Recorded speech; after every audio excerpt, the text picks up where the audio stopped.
अपने इस लेक्चर में बेटा हम ये सीखेंगे कि जो अपना प्रैक्टिकल का पोर्शन है इसमें से इम्पोर्टेंट क्वेश्चन कौन से रहने वाले हैं प्रैक्टिकल के दृष्टिकोण से। जब यानी आपका एनुअल प्रैक्टिकल होगा तो 5 अंक के भी साथ में बताऊंगा, और जो वाइवा के क्वेश्चन जहाँ जहाँ से जो जो इम्पोर्टेंट पूछे जाते रहे हैं। वैसे तो देखो ये होता है कि वाइवा में 3 4 5 क्वेश्चन आपसे पूछे जाते हैं आमतौर पे, तो वो ये होता है कि जो भी फाइल आपकी जहाँ खुल गई टीचर आमतौर पे वहीं से पूछता है। तो एक बार कोशिश करते हैं कि ज़्यादातर संभावना क्या क्या रहती। तो देखो सबसे पहले ये वाला आपका चैप्टर है फर्स्ट, तो डेटा यानी हिंदी में आंकड़े। आपसे नॉर्मली पूछा जाता है बेटा आंकड़े क्या हैं, डेटा क्या होता है।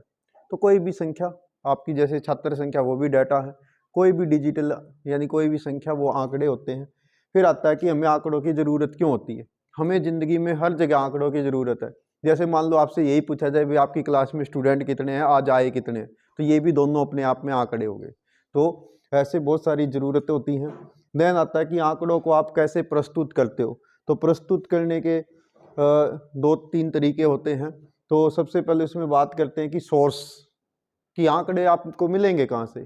तो आंकड़ों के 2 सोर्स होंगे, प्राइमरी सोर्स और सेकेंडरी सोर्स। अब देखिए प्रैक्टिकल के दौरान आपसे अगर 5 नंबर का क्वेश्चन ये पूछा जाएगा कि आंकड़े क्या है, डाटा क्या है, उसके ज़रूरत क्या है, ये अपने आप में 5 अंक का क्वेश्चन हो जाएगा। अगर आपसे पूछा जाए तो बस इतने का जवाब देना है। यदि आपसे पूछा जाए कि आंकड़ों के सोर्स क्या हैं, डाटा के सोर्स क्या हैं, तो आप बताओगे नॉर्मली 2 सोर्स होते हैं। ठीक है, तो 2 सोर्स होते हैं वो आप बता दोगे। यदि आपसे पूछा जाए कि प्राइमरी सोर्स क्या है और सेकेंडरी सोर्स क्या है, यदि इकट्ठा पूछ लिया जाए तो दोनों बताओगे। यदि केवल आपसे पूछा जाए भी प्राइमरी सोर्स क्या है तो केवल प्राइमरी बताने, सेकेंडरी पूछे तो सेकेंडरी बताने। ठीक है, बाकी का मैं सारा आपको यहीं से बता देता हूँ। इसमें बीच में ना एक क्वेश्चन ये आ जाता है अलग से, एक ये 5 अंक का क्वेश्चन अलग से हो जाएगा कि इंटरव्यू क्या होता है। साक्षात्कार बोलते हैं हिंदी में, कि आप कोई डाटा इकट्ठा करने के लिए, जैसे मान लो आपको एक ही टॉपिक दे दिया जाए सर्वे का कि भाई बाजार में जाओ और दुकानदार से आपने ये सर्वे करके आना है, तो आप सीधे ही जाके दुकानदार से ये थोड़ी कहोगे कि सर मैं वहाँ से आया हूँ और मुझे आपसे ये सवाल पूछने हैं। नहीं, सबसे पहले आप जाइए उनसे दुआ सलाम करिए, नमस्कार बोलिए जो भी हैं, और उनसे पूछिए, उनसे टाइम लीजिए कि हम ऐसे ऐसे पर्पज़ से आए हैं, क्या आपके पास समय है। यदि वो मना कर दे तो आपने वापस मुड़ जाना है, क्योंकि उनसे टाइम लीजिए। ठीक है, दूसरा एक इम्पोर्टेंट क्वेश्चन पूछा जाता है कि भाई इंटरव्यू के दौरान आपकी भाषा शैली सौम्य होनी चाहिए, पोलाइट लैंग्वेज आप अपनाएंगे। तो ये ऐसे क्वेश्चन आते हैं, यहाँ से पूछा जाता है। फिर ये वाली जो फिगर मान लेते हैं कि प्रैक्टिकल के दौरान आपका ये वाला पेज टीचर के सामने खुल जाता है, तो नॉर्मली वो आपसे यहाँ से 1-2 सवाल पूछते हैं कि बेटा प्राइमरी सोर्स क्या होते हैं, सेकेंडरी सोर्स क्या होते हैं। ठीक है, तो इस टाइप्स के क्वेश्चन रहेंगे। देन तो ये उसी की डिटेल हो जाएगी। अब आगे बढ़ जाते हैं, इस चैप्टर को मैं छोड़ देता हूँ यहीं पर, आप इसको पढ़ लेंगे। ये 5 नंबर का क्वेश्चन रहेगा अपने आप में सेकेंडरी उसका। देन आता है सेकेंड चैप्टर। अब इसमें सबसे पहले तो आपसे यही पूछ लिया जाएगा कि ये जो सेंट्रल टेंडेंसी क्या होती है, मीन मीडियन मोड क्या होते हैं। ठीक है, तो नॉर्मल आपको ये पता होना चाहिए मीन क्या होता है, ये इसकी डेफिनेशन यहाँ है। ठीक है, इसी प्रकार से जैसे मान लो ये आपसे पूछ लिया जाए बेटा ये एक्स के ऊपर ये जो लाइन खींच रखी है ये क्या है, तो एक्स बार इसको बोलते हैं यानी मीन है। ठीक है, तो इस टाइप्स के आपको नॉर्मली कोई भी जैसे ये निशान पूछ लिया जाए बेटा ये क्या है, तो सिग्मा बोलते हैं टोटल। ठीक है, तो इस टाइप्स का आपको ध्यान रहना चाहिए। एक्स क्या वैल्यू क्या है, एन का मीनिंग क्या है, नॉर्मल एक बार पढ़ के रखिए कि अगर ये पेज खुल जाता है नॉर्मली टीचर हमसे ये क्वेश्चन पूछता तो मैं क्या जवाब दूं। ठीक, इसी प्रकार से नॉर्मल एक बार इनको पढ़ लेना। फिर एक आपके पेपर में आता है ना, हर चैप्टर से मान के चलिए, एक तो आपको मैंने सिलेबस दे रखा है पहले ही कि किस चैप्टर से कितने नंबर का आना है, तो उसको आप देख लेंगे। नॉर्मली इसमें से एक सवाल पूछा जाता है, कोई भी पूरे के पूरे चैप्टर में से एक क्वेश्चन आएगा 5 अंक का, या तो मीन पे पूछेंगे या मीडियन पे पूछेंगे या मोड पे पूछेंगे। ठीक है, नॉर्मली जो आपकी प्रैक्टिकल फाइल में बनवाए गए हैं उन्हीं में से कोई ना कोई एक आ जाएगा। ठीक है, मीडियन क्या है, माध्यिका क्या है, इसका आपको पढ़ के रखिए। इसी प्रकार से अगले पे चलते हैं।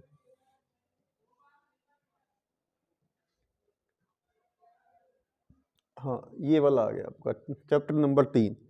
अब इसमें क्या है, नंबर 1 कि जब भी आप कोई भी जैसे डायग्राम बनाते हैं, जैसे एक सैंपल के लिए ले लेते हैं, जैसे मान लो यही एक डायग्राम, अब इसमें आप बहुत कुछ देख रहे हैं। सबसे पहले मान लो यही आपके सामने आ गया तो पूछेगा, मान लो ये पेज आपका खुल जाता है प्रैक्टिकल के दौरान, तो टीचर आपसे पूछेगा कि बेटा ये कौन सा डायग्राम आपने बनाया है, तो ये है लाइन ग्राफ।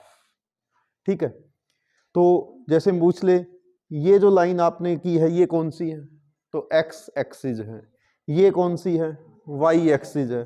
ठीक है, तो इसमें ये जो है, जैसे ये नीचे ईयर्स लिखे हैं, इनको क्या बोलेंगे, सेंसस ईयर बोलेंगे, जनगणना वर्ष।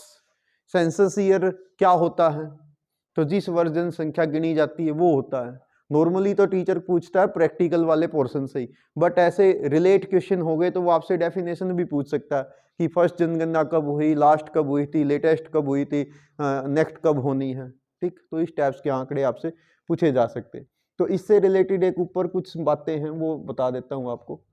देखो, एक तो ये वाला क्वेश्चन बन जाएगा कि जर्नल रूल्स क्या होते हैं, तो ये पढ़ के रखिए कि एक प्रॉपर हमने मेथड सिलेक्ट करना पड़ेगा, उसका एक प्रॉपर सुटेबल स्केल होना चाहिए, उसका डिजाइन होना चाहिए, टाइटल जैसे अभी आपने देखा था ना ऊपर बोल्ड अक्षरों में जो दिखे हैं वो टाइटल है।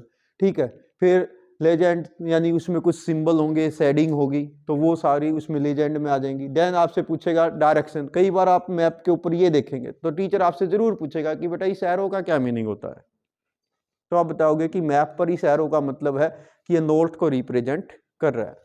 ठीक है, इसी प्रकार से जैसे आपसे ये पूछ लिया जाए कि भाई डायग्राम कितने टाइप्स के होते हैं, तो आप बताओगे कि डायग्राम 1 डायमेंशनल होते हैं, 2 डायमेंशनल होते हैं और 3 डायमेंशनल होते हैं। अब जैसे 1 डायमेंशन का मतलब जिसमें एक ही चीज हो, या तो लंबाई होगी या चौड़ाई होगी या ऊंचाई होगी।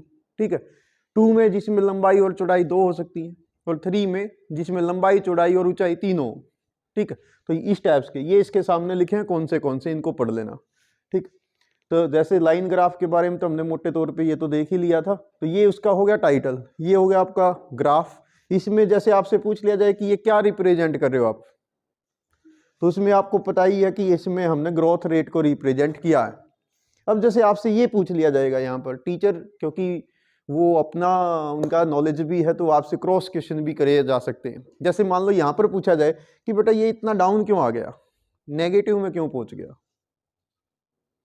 तो आप बताओगे कि 1921 के आसपास जो महामारी थी उसके कारण से ग्रोथ रेट जो है वो डाउन चली गई थी। यही एक साल था जिसको हम जनसंख्या का डिवाइडिंग ईयर मानते हैं, जिसमें पॉपुलेशन पहले की तुलना में कम हो गई थी, इसलिए ये नेगेटिव में पहुंच गया।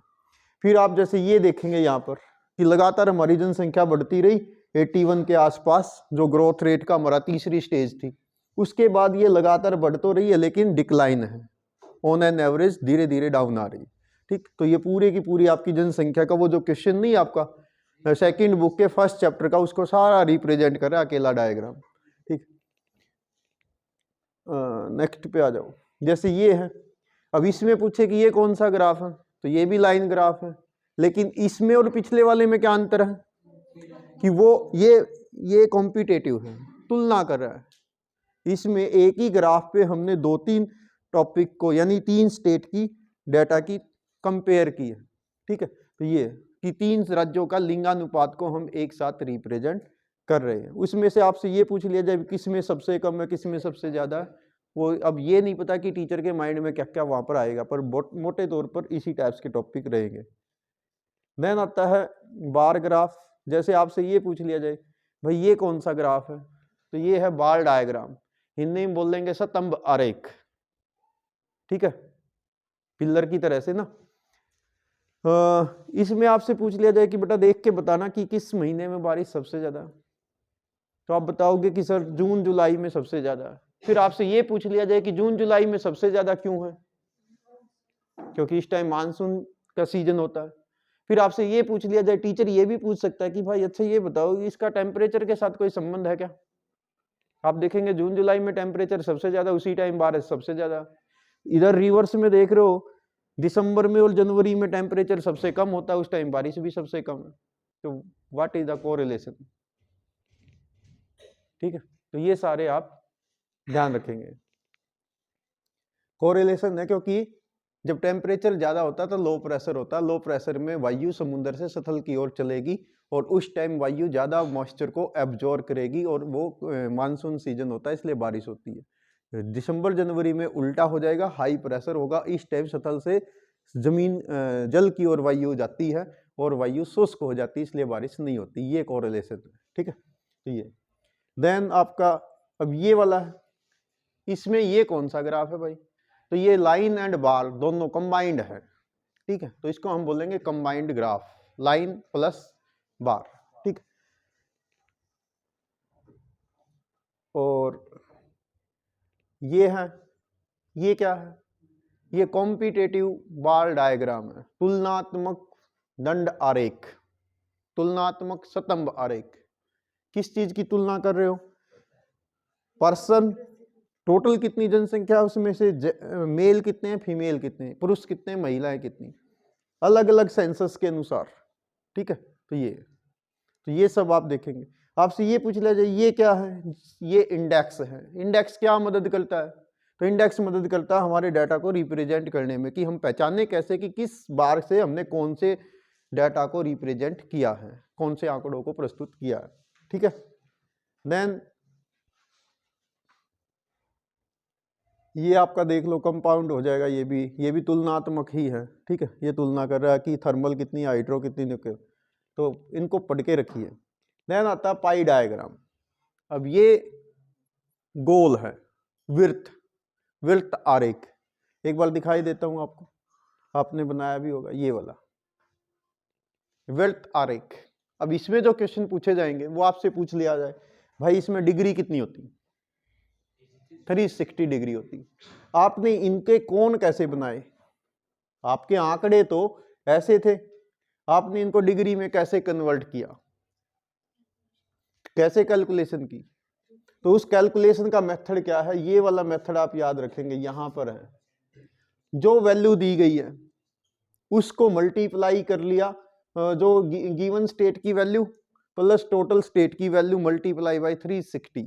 यानी जैसे मान लो आपका यहां पर है, अब ये देखिए यूरोप का है 20% था, 20% मल्टीप्लाई बाय 3.6, 3.6 क्यों, क्योंकि 360 डिग्री था, ये परसेंटेज में था तो हमने इसको परसेंटेज में कन्वर्ट कर लिया, एक जीरो हटा दी तो पॉइंट में ये दोनों इक्वल हो गए। अब जो टोटल आ गया वो ऐसे है। फिर आपसे ये भी पूछ ले कि ये 72.72 को आपने 73 क्यों लिखा, क्योंकि वो राउंड ऑफ कर दिया। यदि 0 से 4 होता तो हम अगले में ऐड नहीं करते, यदि 5 एंड प्लस है तो हम अगले में ऐड कर देंगे राउंड फिगर करने के लिए, ठीक है। मैथ का नियम है। तो ये इस टाइप्स के जर्नल क्वेश्चन आपसे पूछे जाते हैं, ठीक। तो ये आप रखेंगे। इसी प्रकार से देन आता थीमेटिक मानचित्र। अब इसमें ये आपने बनाया होगा डॉट मेथड। अच्छा, ये ऐसे क्वेश्चन भी 5-5 अंक के आएंगे कि डॉट मेथड क्या होता है, उसके फायदे क्या हैं, नुकसान क्या है, उसकी बनाने की विधि क्या, सब कुछ जो कुछ भी आपकी फाइल में लिखा है ऑलरेडी, सब कुछ फाइल में, फाइल से बाहर कुछ नहीं आना, ठीक है। अब जैसे ये वाला है, ये आपने बनाया होगा, तो आपसे पूछा जाएगा कि ये जो आपने डॉट लगा रखी है, अब ये हो सकता है टीचर आपको डॉट शब्द बोले ही ना, आपसे पूछेगा कि भाई ये कौन सा मेथड है, तो ये है डॉट मेथड, बिंदु विधि।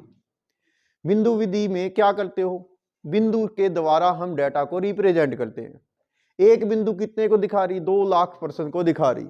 आपसे ये पूछ लिया जाए कि भाई ये एरिया, ये एरिया, ये एरिया, ये एरिया, इसमें आपने बहुत कम डॉट लगाई, क्यों, यहाँ, हाँ यहाँ कच्छ का रण है इसलिए नहीं है, यहाँ थार डेजर्ट है इसलिए कम जनसंख्या है, यहाँ पहाड़ी एरिया लद्दाख का ठंडा कोल्ड डेजर्ट है इसलिए नहीं है, अरुणाचल प्रदेश में डेंसिटी वैसे ही कम है, एरिया बड़ा है, पॉपुलेशन बहुत थोड़ी है, हिली एरिया है इसलिए।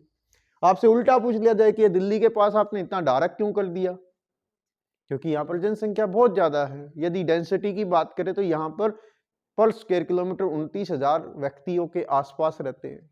भारत का एवरेज कितना, 382 है। अचानक टीचर के दिमाग में आ जाए तो पूछ लेगा आपसे कि भारत का एवरेज घनत्व कितना, 382 है। सबसे कम किसका, अरुणाचल का, कितना है, 17 व्यक्ति। सबसे ज्यादा किसका, बिहार का है, कितना है, 1102 व्यक्ति।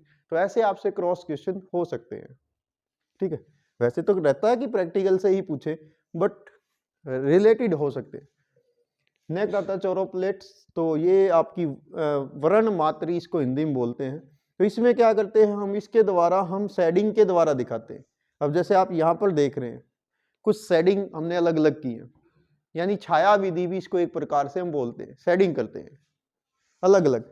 जैसे ये जो डार्क है इसके द्वारा हम वो जैसे ये अब आपसे यही पूछ लिया जाए कि भाई लिटरेसी रेट क्या होता है, साक्षरता दर, इसको आपने रेट क्यों कहा, क्योंकि सर 100 में प्रेजेंट कर रहे हैं कि 100 में से कितने लोग पढ़े लिखे हैं, प्रत्येक 100 में से, तो इसलिए इसके पीछे हमने दर लगा रखी है, रेट लगा रखा है। ठीक है, सबसे ज्यादा किसका है, केरल है, फिर मिजोरम है। ठीक है, सबसे कम किसका है, तो उसमें आप देख लेंगे इधर बिहार वगैरह का है। ठीक है, तो ऐसे आपने इसको ध्यान रखना है। भारत का एवरेज कितना है, भारत का एवरेज, तो भारत का एवरेज लिटरेसी रेट है 74.04%, 74.04 भारत का एवरेज है। फीमेल का कितना है, तो 65% है। मेल का कितना है, 82% है। यानी हर 100 में से 2011 के अनुसार पुरुष 82 पढ़े लिखे हैं, महिलाएं 65 पढ़ी लिखी है। एवरेज निकालोगे तो दोनों को मिलाकर 74 आ जाएगा। ठीक है, तो ये आप ऐसे रखेंगे। देन आएगा आपका लास्ट वाला चैप्टर, तो इसमें से 2-3 बातें ये हैं। स्थानिक सूचना तंत्र क्या होता है, तो ये GIS से GPS से जुड़ा होता है। जैसे आपसे पूछ लिया जाए कि रिमोट सेंसिंग क्या है, रिमोट सेंसिंग दूर से किसी चीज का सेंस करना, जैसे सैटेलाइट है ऊपर सेट कर रखे हैं, वो जमीन को सेंस करते रहते हैं। ड्रोन है, कैमरा है, मोबाइल कैमरा है, तो ये दूर से सेंस करते हैं, तो ये रिमोट सेंसिंग में आएंगे। GPS क्या है, ग्लोबल पोजिशनिंग सिस्टम है। GIS क्या होता है, ज्योग्राफिकल इंफॉर्मेशन सिस्टम है।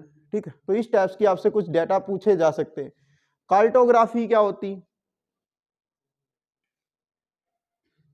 कार्टोग्राफी इसको बोलते हैं मानचित्र बनाने की विधि या मानचित्र बनाने की तकनीक। ठीक है, तो ये सब नॉर्मली मोटे मोटे तौर पे आप पढ़ के रखिए। ठीक है, तो ये उसी से रिलेटेड है कि डॉट के द्वारा दिखाना है या लाइन के द्वारा दिखाना है या किसी एरिया को दिखाना है, तो कंप्यूटराइज मैप आजकल ऐसे बनाए जाते हैं। ठीक है, तो इन सब को आप पढ़ लेंगे। जैसे आपसे ये पूछ लिया जाए कि GIS ज्योग्राफिकल इंफॉर्मेशन सिस्टम के टूल्स क्या क्या होते हैं, यदि उसकी प्रोसेस करोगे तो क्या क्या चाहिए आपको, हार्डवेयर चाहिए, सॉफ्टवेयर चाहिए। यानी जैसे मान लो हार्डवेयर का मतलब जैसे अभी आप ये देख रहे हैं डिजिटल बोर्ड, जो बाहर से व्यू दिखाई दे रहा है ये हार्डवेयर है भाई, इसमें स्क्रीन लगा होगा, इसमें प्रोसेसर है, इसमें UPS चाहिए, इसमें पेन ड्राइव लगा रखा है, इसमें पावर का बैकअप चाहिए, तो ये सब हार्डवेयर है। इसके अंदर जो प्रोसेस कर रहा है, ये टच करते ही ये मूव कर रहा है, तो ये इसके अंदर सॉफ्टवेयर बेस्ड है। ठीक है, तो इसी प्रकार से इसमें लोगों की जरूरत पड़ेगी।